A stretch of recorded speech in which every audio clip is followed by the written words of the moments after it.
Hi soul, Subhash tarot റീഡിങ്ങിലേക്ക് എല്ലാവർക്കും ആർദ്രമായ സ്വാഗതം. ഇന്ന് നമ്മൾ നോക്കാൻ പോകുന്നത് നിങ്ങളുടെ ലവ് ലൈഫിൽ എന്ത് ഡിവൈൻ ഗൈഡൻസ് ആണ് നൽകുന്നത് എന്ന് നോക്കാം. ഇവിടെ ഫസ്റ്റ് കാർഡ് വന്നിരിക്കുന്നത് എംപറർ ആണ്. സെക്കൻഡ് കാർഡ് വന്നിരിക്കുന്നത് ജഡ്ജ്മെൻ്റ് ആണ്. ബോട്ടം ഓഫ് ഡെക്ക് വന്നിരിക്കുന്നത് 5 ഓഫ് സോൾസ് ആണ്. 5 ഓഫ് സോൾസ് ഇതിൽ പറയുന്നത് എന്ന് പറഞ്ഞാൽ നിങ്ങൾ തമ്മിലുള്ള എന്തൊക്കെയോ ഒരു കോൺഫ്ലിക്റ്റ് അല്ലെങ്കിൽ പ്രശ്നം, ആ ഒരു പ്രശ്നത്തിൻ്റെ ഇടയിൽ മൂന്നാമതൊരാൾ പ്രവർത്തിച്ചിരിക്കുന്നു എന്നാണ് ഇവിടെ പറയുന്നത്. മാത്രമല്ല ആ ഒരു സന്തുലിതാവസ്ഥയും പ്രശ്നങ്ങളും ഇവിടെ മാഞ്ഞു പോകുന്നു എന്നും കാണിക്കുന്നുണ്ട്. മാത്രമല്ല ഇവിടെ ഡിവൈൻ പറയുന്നത് നിങ്ങൾ നിങ്ങളുടെ പവറിലേക്ക് വരിക എന്നാണ് പറയുന്നത്. നിങ്ങൾ നിങ്ങളുടെ ആ ഒരു ഇൻറ്റ്യൂഷൻ അനുസരിച്ച് നിങ്ങൾ ഈ ഒരു റിലേഷൻഷിപ്പിൽ മുന്നോട്ട് പോവുക എന്നാണ് പറയുന്നത്.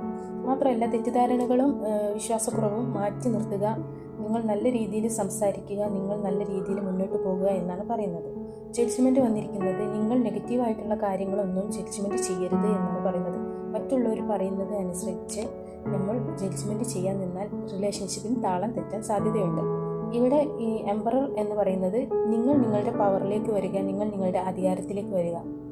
Thank you. God bless you all. By.